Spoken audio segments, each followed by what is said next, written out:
ಸಾಯಿರಾಮ್. ಆತ್ಮೀಯ ವೀಕ್ಷಕ ಬಾಂಧವರಿಗೆಲ್ಲ ಇವತ್ತಿನ ಜೀವನಾಮೃತ ಕಾರ್ಯಕ್ರಮಕ್ಕೆ ಸ್ವಾಗತ ಸುಸ್ವಾಗತ. ವೀಕ್ಷಕರೇ, ನಾನು ಕಳೆದ 2 ಸಂಚಿಕೆಯಿಂದ ವಾಸ್ತುಗೆ ಸಂಬಂಧಪಟ್ಟಂಥದ್ದು. ವಾಸ್ತು ಅಂತಂದರೆ 12 ಎನರ್ಜಿಗಳು ಇರುವಂಥ ಸ್ಥಳಕ್ಕೆ ವಾಸ್ತು ಅಂತ ಕರೀತಾರೆ.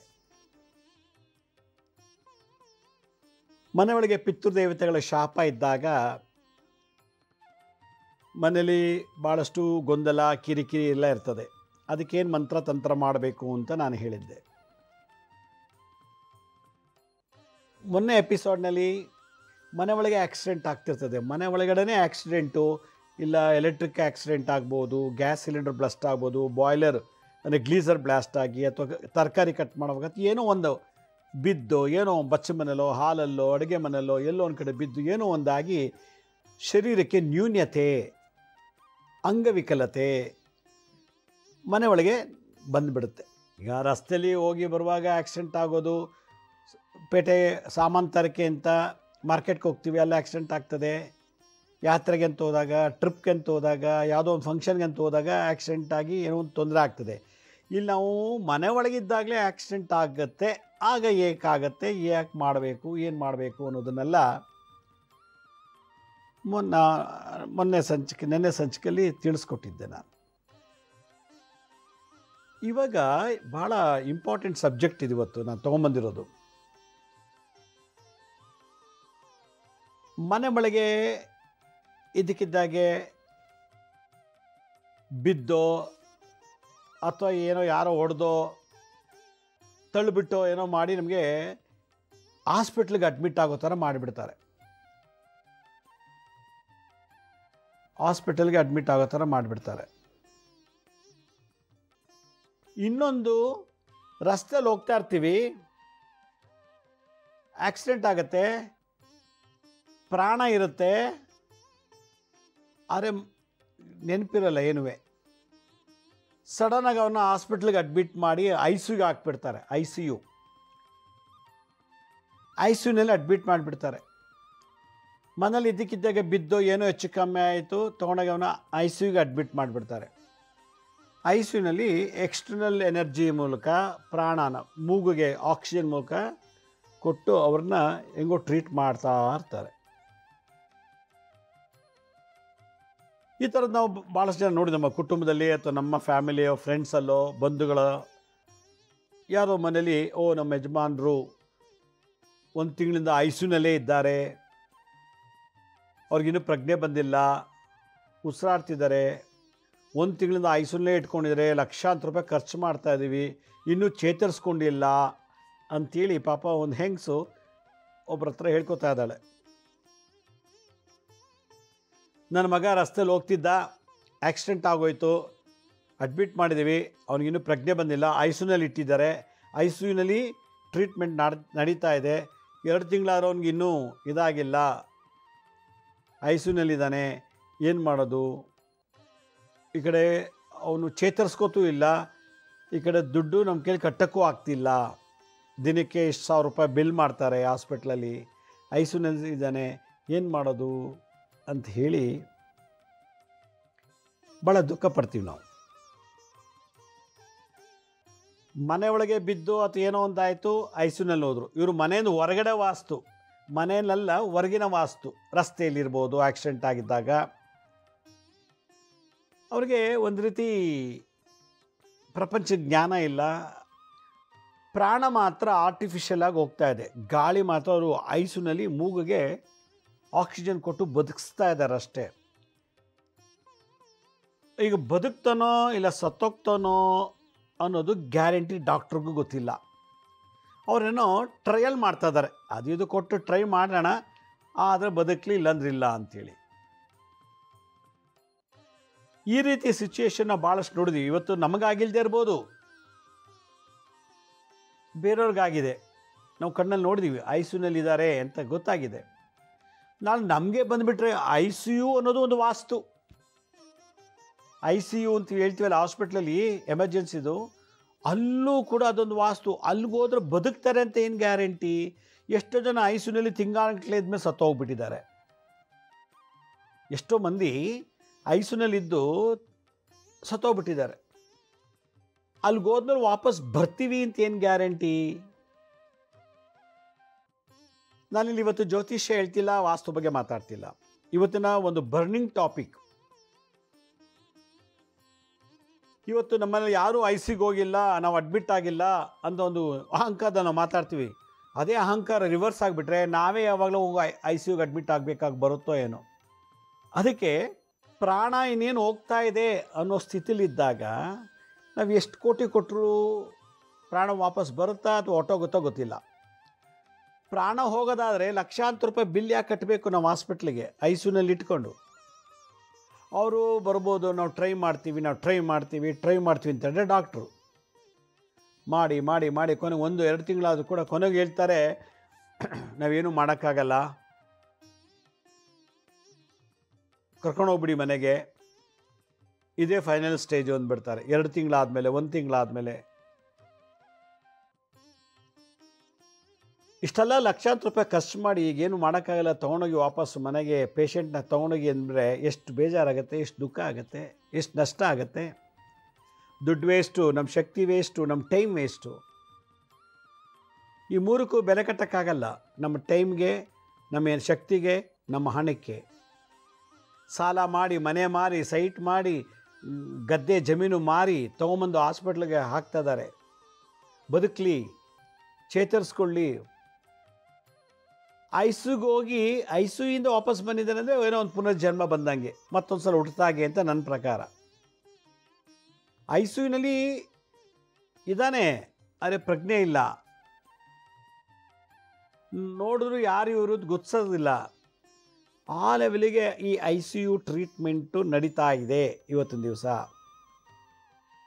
ನಾನು ಅವರವರ ಪೂರ್ವಜನ್ಮದ ಪುಣ್ಯದ ಫಲದಿಂದ ಬದುಕ್ಬೋದು, ಇಲ್ಲಾಂದರೆ ಐಸಿಯುನಲ್ಲಿದ್ದಾರೆ ಸತ್ತೋಗ್ಬೋದು.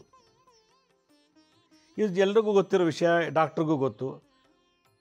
ಒಂದು ಲಾಸ್ಟ್ ಚಾನ್ಸ್ ಕೊಡೋಣ ಅವನಿಗೆ ಚೇತರಿಸ್ಕೊಳ್ಳಿಕ್ಕೆ, ಲಾಸ್ಟ್ ಚಾನ್ಸ್ ಕೊಡೋಣ ಅವನು ಬದುಕಲಿ ಅಂತ ಹೇಳಿ ಐಸಿಯುನಲ್ಲಿ ಇಟ್ಟಿರ್ತಾರೆ.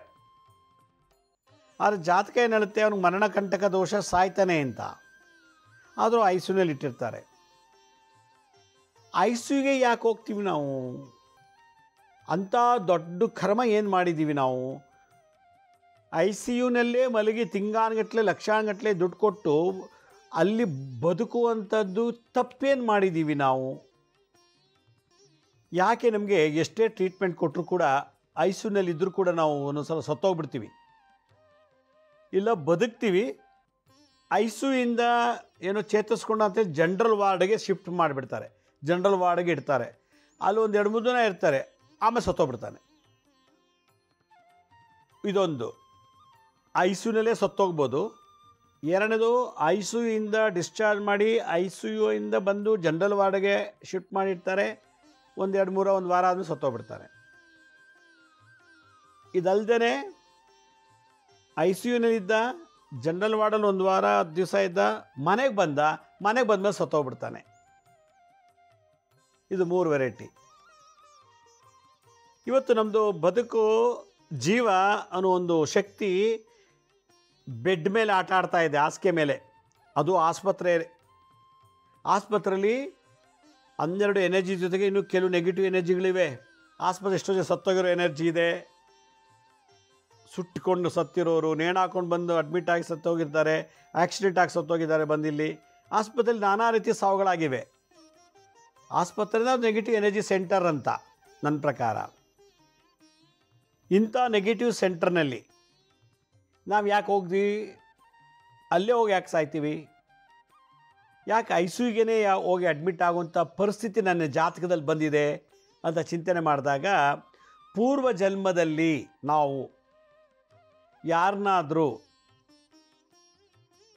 ಇಸುಕಿ ಸಾಯಿಸಿದರೆ, ಕತ್ತಿ ಇಸುಕ್ಬಿಟ್ಟು ಸಾಯಿಸಿದರೆ, ಮೂಗು ಬಾಯನ್ನು ಮುಚ್ಚಿ ಸಾಯಿಸಿದರೆ,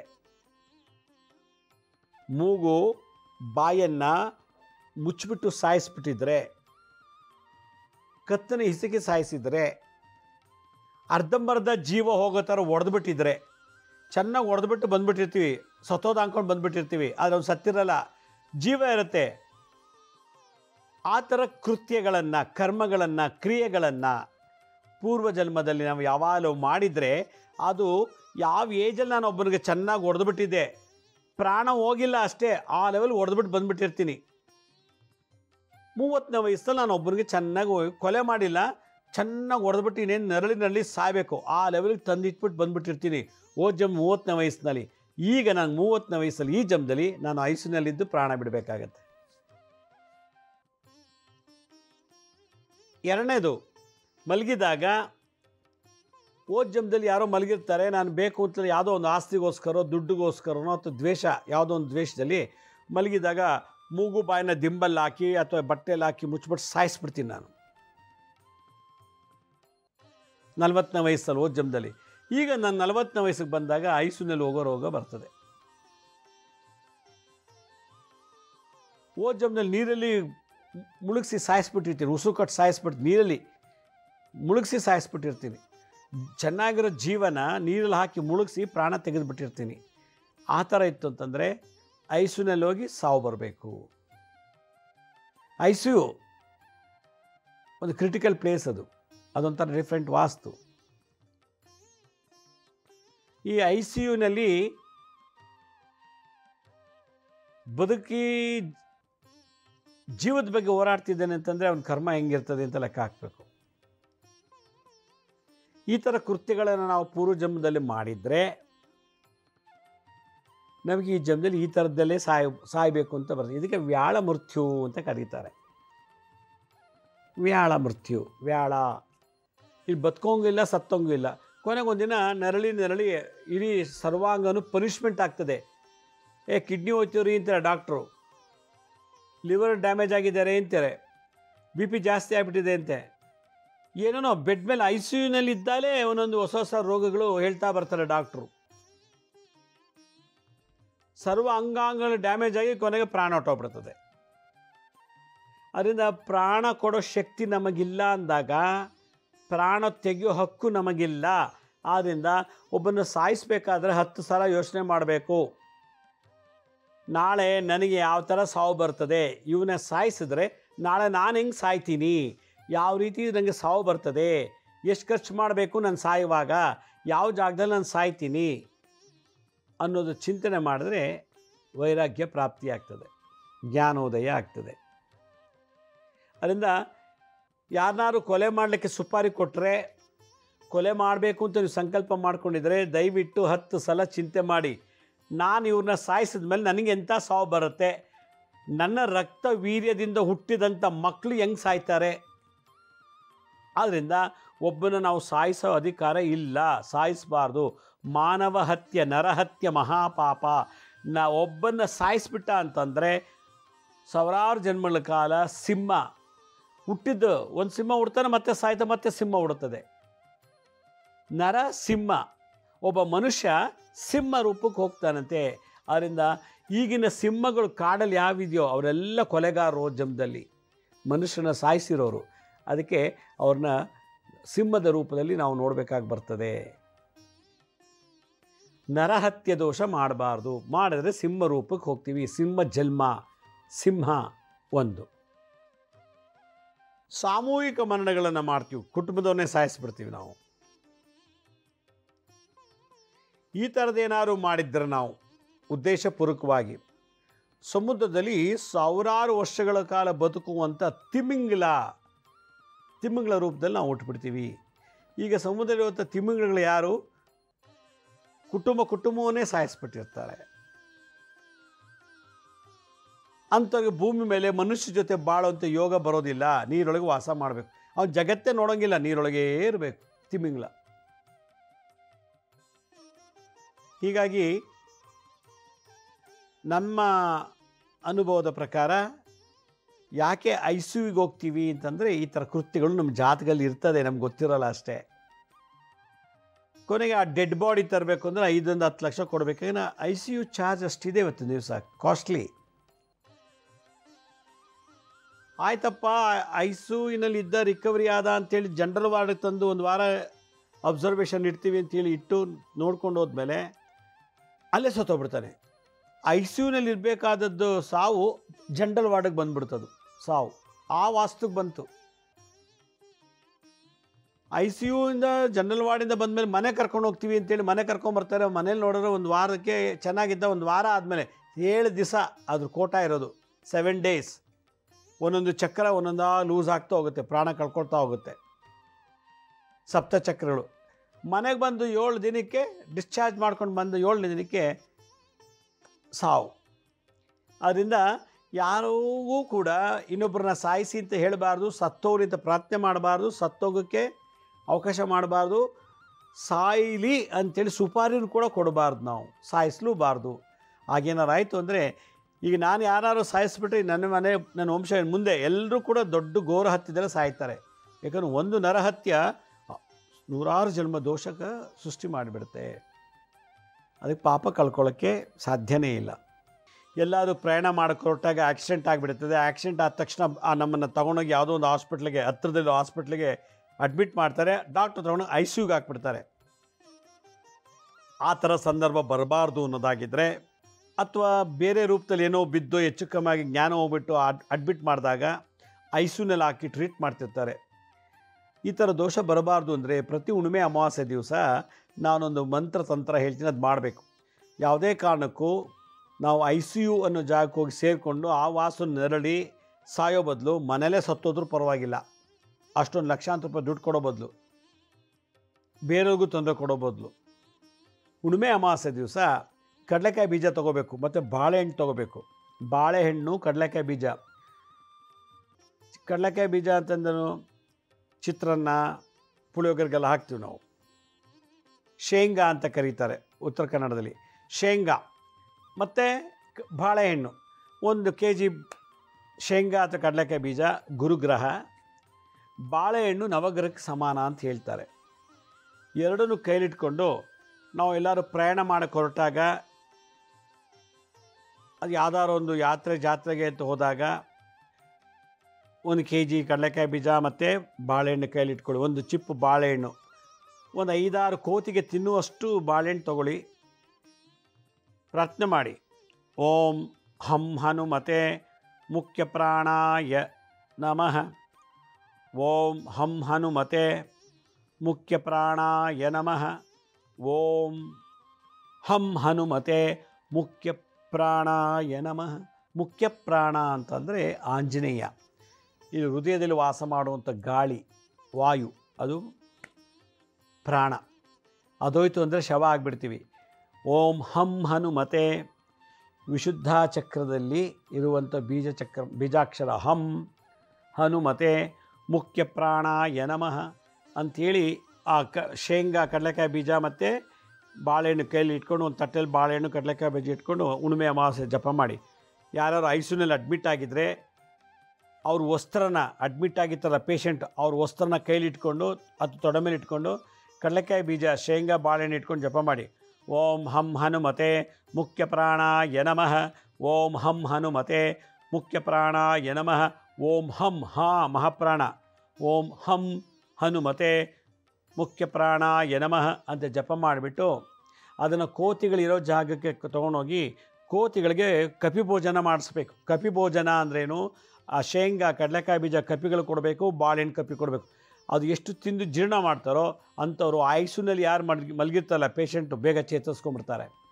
ಅಪಘಾತದಿಂದ ಆಕ್ಸಿಡೆಂಟಾಗಿ ಐ ಸಿ ಯುನಲ್ಲಿ ಅಡ್ಮಿಟ್ ಆಗಿದ್ದರೆ, ಅಥವಾ ಯಾರೋ ಮಚ್ಚುಲಾಂಗಲ್ಲಿ ಹೊಡೆದು ಪ್ರಾಣ ತೊಂದರೆ ಮಾಡಿ ಐ ಸಿ ಯುನಲ್ಲಿ ಅಡ್ಮಿಟ್ ಆಗಿದ್ದರೆ, ಅಥವಾ ಬಿದ್ದೋ ಅಥವಾ ಏನೋ ಮಾಡೋ ಯಾವುದೋ ಒಂದು ಕಾರ್ಯ ರೂಪದಲ್ಲಿ ನರಳಿ ಐ ಸಿ ಯುನಲ್ಲಿ ಇತ್ತು ಅಂದರೆ ಅವರಿಗೆ ಈ ಥರದೊಂದು ಮಂತ್ರ ತಂತ್ರ ಮಾಡಬೇಕು. ಮಂತ್ರ ಏನು? ಓಂ ಹಂ ಹನುಮತೆ ಮುಖ್ಯ ಪ್ರಾಣಾಯ ನಮಃ. ಓಂ ಹಂ ಹನುಮತೆ ಮುಖ್ಯ ಪ್ರಾಣಾಯ ನಮಃ. ಓಂ ಹಂ ಹನುಮತೆ ಮುಖ್ಯ ಪ್ರಾಣಾಯ ನಮಃ ಜಪ ಮಾಡಬೇಕು. ಯಾವಾಗ? ಹುಣ್ಣಿಮೆ ಅಮಾವಾಸ್ಯೆ ದಿವಸ ಉತ್ತರ ಅಥವಾ ಪೂರ್ವಕ್ಕೆ ಮುಖ ಮಾಡಿಕೊಂಡು. ತಂತ್ರ ಏನು? ಕದಲಿ ಫಲಂ ಅಂದರೆ ಬಾಳೆಹಣ್ಣು ಮತ್ತು ಕಡಲೆಕಾಯಿ ಬೀಜ ಇದೆರಡು ಇಟ್ಕೊಂಡು ಜಪ ಮಾಡಿ ತಂತ್ರ ಪ್ರಯೋಗ ಆದಮೇಲೆ ಅದನ್ನು ಕಪಿಗಳಿಗೆ ಕೊಡಬೇಕು. ಕಪಿಗೆ ಕೊಡಬೇಕು. ಹಸು ಬೇರೆ ಯಾವುದೂ ಪ್ರಾಣಿ ಕೊಡೋಂಗಿಲ್ಲ. ನಮ್ಮ ಹತ್ರ ಕಪಿ ಇಲ್ಲ ಅಂದರೆ ನಾನೇನು ಮಾಡೋಕ್ಕಾಗಲ್ಲ. ಕೋತಿಗಳಿಗೆ, ಮಂಗಗಳಿಗೆ ತಿನ್ನಿಸ್ಬೇಕು ಅದನ್ನು. ಇದು ಮಾಡಿದ್ರೆ ಐಸಿನಲ್ಲಿ ಮಲಗಿದ್ದು ಚೇತರಿಸ್ಕೊಂಡ್ಬಿಡ್ತಾರೆ. ಅಲ್ಲಿ ಅವ್ರಿಗೆ ಪ್ರಾಣ ವಾಯು. ವಿಶುದ್ಧ ಚಕ್ರ ಇದು ಕಮ್ಯುನಿಕೇಷನ್ ಮಾಡೋದು, ಮಾತುಕತೆ ಆಡುವಂಥದ್ದು, ಇಡೀ ಮುಖ್ಯ ಭಾಳ ವಿಶೇಷವಾದ ಅಂಗ. ಥೈರಾಯ್ಡು, ಪ್ಯಾರಾಥೈರಾಯ್ಡು ಇರುವಂಥದ್ದು. ಅನ್ನನಾಳ ಅಂದರೆ ಇಸೋಫಗಸ್ಸು, ಸೌಂಡ್ ಬಾಕ್ಸ್, ಧ್ವನಿಪೆಟ್ಟಿಗೆ ಎಲ್ಲ ಆ್ಯಕ್ಟಿವ್ ಆಗಿ ಮಾತಾಡೋಕ್ಕೆ ಶುರು ಮಾಡ್ತಾರೆ. ಊಟ ತಿನ್ನೋಕ್ಕೆ, ನೀರು ಕುಡಿಯೋಕ್ಕೆ ಓಪನ್ ಆಗುತ್ತೆ ವಿಶುದ್ಧ ಚಕ್ರ. ಓಂ ಹಂ ಹನುಮತೆ. ಬೀಜಾಕ್ಷರ ಇದು ಈ ಗಂಟ್ಲಿಗೆ. ಥೈರಾಯ್ಡ್, ಪ್ಯಾರಾಥೈರಾಯ್ಡ್, ಥ್ರೋಟ್ ಚಕ್ರ, ವಿಶುದ್ಧ ಚಕ್ರ. ಹಂ ಹಂ ಹಂ ಓಂ ಹಂ ಹನುಮತೆ ಮುಖ್ಯ ಪ್ರಾಣಾಯ ಸ್ವಾಹ. ಆಗ ಎಲ್ಲಿಂದ ಬಂದಂಥ ಸೌಂಡ್ ಎನರ್ಜಿ, ಎಲೆಕ್ಟ್ರೋಮೆಕ್ಯಾನಿಕಲ್ ಎನರ್ಜಿ ಪ್ರಾಣ ಹೃದಯಕ್ಕೆ ಹೋಗುತ್ತೆ. ಆ ಹೃದಯದಲ್ಲಿ ಸಿಸ್ಟೋಲ್ ಆ್ಯಂಡ್ ಡಯಸ್ಟೋಲ್ ನಾರ್ಮಲ್ ಆಗುತ್ತೆ. ಇನ್ಫೀರಿಯರ್ ವಿನಾಯಕವ, ಸುಪ್ರೀರಿಯರ್ ವಿನಾಯಕ ಮತ್ತು ಅರೋಟ ಇಸ್ ಎ ಬಿಗ್ ಆರ್ಟರಿ. ಅಂದರೆ ರಕ್ತವನ್ನು ಸಪ್ಲೈ ಮಾಡುವಂಥದ್ದು, ಶುದ್ಧ ರಕ್ತವನ್ನು ತೊಗೊಂಡು ಎಲ್ಲ ಅಂಗಾಂಗ ಕಳಿಸುವಂಥ ಪೈಪು. ಆ ಅರೋಟ ಆ್ಯಕ್ಟಿವ್ ಆಗಿಬಿಟ್ಟು ನಿಧಾನಕ್ಕೆ ಚೇತರಿಸ್ಕೊಂಡು ಆರೋಗ್ಯವಾಗಿಬಿಡ್ತಾರೆ. ಅಲ್ಲಿಗೆ ಅರ್ಥ ಓಜಮ ಜಾತಕ ದೋಷ ನಿವಾರಣೆ ಆಗತ್ತೆ ಅಂತ. ಅದರಿಂದ ಇದನ್ನು ಮಾಡಿ ಎಷ್ಟು ದಿವಸ ಮಾಡಬೇಕು, ಅವ್ರಿಗೆ ಚೇತರಿಸ್ಕೊಳ್ಳೋ ಥರ ಮಾಡ್ತಾಯಿರಿ. 1 ಸಲ 2 ಸಲ ಮಾಡಿ, 3 ಸಲ ಮಾಡಿ, 4-5 ಸಲಕ್ಕೆ ಅವ್ರು ಚೆನ್ನಾಗಿ ಆಗಿಬಿಡ್ತಾರೆ. ಯಾಕಂದರೆ ಕರ್ಮ ಜೋರಾಗಿದ್ದರೆ ಜಾತಕದಲ್ಲಿ 1 ಸಲ ಮಾಡೋಕ್ಕೆ ಆಗಲ್ಲ, ಪದೇ ಮಾಡ್ತಿರಬೇಕು. ಇಷ್ಟು ತಿಂದರೆ ಊಟ ಹೊಟ್ಟೆ ತುಂಬಲ್ಲ, ಇಷ್ಟು ತಿನ್ನಬೇಕು. ಆಗ ಇಷ್ಟು ಮಂತ್ರ ಆಗಲ್ಲ, ಇಷ್ಟು ಹೇಳಿದಾಗಲೇ ಅದು ಪ್ರಾಣ ಆ ದೋಷ 0 ಆಗಿ ಚೇತರಿಸ್ಕೊಂಡ್ಬಿಡ್ತಾರೆ. ಅದರಿಂದ ಇದು ಭಾಳ ವಿಶೇಷವಾದದ್ದು, ವಿಜ್ಞಾನಕ್ಕೂ ಮೀರಿದಂಥದ್ದು. ಇವನ್ ಯಾವ ಮೆಡಿಷನ್ಗೂ ಆಗದಿರೋದು ಈ ಮಂತ್ರತಂತ್ರದಲ್ಲಿ ಆಗಿಬಿಡ್ತದೆ ನೋಡಿ. ಕರ್ಮ ಹಂಗೆ ತೆಗೀತದೆ. ಇಂಜೆಕ್ಷನ್ ಟಾನಿಕ್ಕು ಐಸಿಯುನಲ್ಲಿ ಕೊಡೋ ಟ್ರೀಟ್ಮೆಂಟಿಂದ ಅಲ್ಲ. ಆದ್ದರಿಂದ ಮನೆಗೊಬ್ಬ ಮಾಂತ್ರಿಕನಿರಬೇಕು, ಮನೆಗೊಬ್ಬ ತಾಂತ್ರಿಕನಿರಬೇಕು, ಮನೆಗೊಬ್ಬ ಯಾಂತ್ರಿಕನಿರಬೇಕು, ಮನೆಗೊಬ್ಬ ವೈದ್ಯನಿರಬೇಕು. ಆಗಲೇ ನಮಗೆಲ್ಲ ಥರ ಶಾಪ ಪಾಪಗಳನ್ನು ಕಳ್ಕೊಳ್ಳೋವಂಥ ಒಂದು ವಿಶೇಷವಾದಂಥ ವಾಸ್ತು ಆಗೋದು. ಇದು ನಿಜವಾದ ವಾಸ್ತು. ಎಲ್ಲಿ ಮಂತ್ರ ಯಂತ್ರ ತಂತ್ರಗಳು ನಡೀತದೋ ಅದೇ ನಿಜವಾದ ವಾಸ್ತು. ಇವೆಲ್ಲೂ ನಡೆಯಲ್ವೋ ಅಲ್ಲಿ ಎಲ್ಲ ಥರದ ದೋಷಗಳು ಇರ್ತದೆ.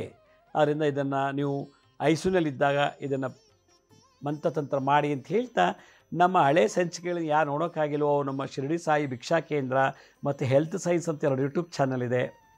ಇದ್ರ ಜೊತೆಗೆ SSMK ಜ್ಞಾನೋದಯ ಅಂತ ಒಂದು ಮ್ಯೂಸಿಕ್ ಚಾನಲ್ ಇದೆ. 3ಕ್ಕೂ ಸಬ್ಸ್ಕ್ರೈಬ್ ಮಾಡ್ಕೊಳ್ಳಿ. ಪಕ್ಕದ ಬೆಲ್ ಬಟನ್ ಪ್ರೆಸ್ ಮಾಡಿ, ನೋಡಾದ್ಮೇಲೆ ಲೈಕ್ ಅನ್ನೋ ಬಟನ್ ಪ್ರೆಸ್ ಮಾಡಿ. ಆಮೇಲೆ ಆ ಲಿಂಕನ್ನು ನಿಮ್ಮ ಬಂಧು ಮಿತ್ರರಿಗೆ ವಾಟ್ಸಪ್ ಮುಖಾಂತರ, ಇಮೇಲ್ ಮುಖಾಂತರ ಶೇರ್ ಮಾಡಿ. ಗುರುಜಿ ಲಕ್ಷ್ಮೀ ಶ್ರೀನಿವಾಸ್ ಅಂತೇಳಿ ಫೇಸ್ಬುಕ್ಕು, ಇನ್ಸ್ಟಾಗ್ರಾಮು, ಟ್ವಿಟ್ಟರು, ಲಿಂಕ್ಡ್ಇನ್ನಲ್ಲಿ ಕೂಡ ನಾವು ಟೈಮ್ ಟು ಟೈಮ್ ಅಪ್ಲೋಡ್ ಮಾಡ್ತಿರ್ತೀವಿ.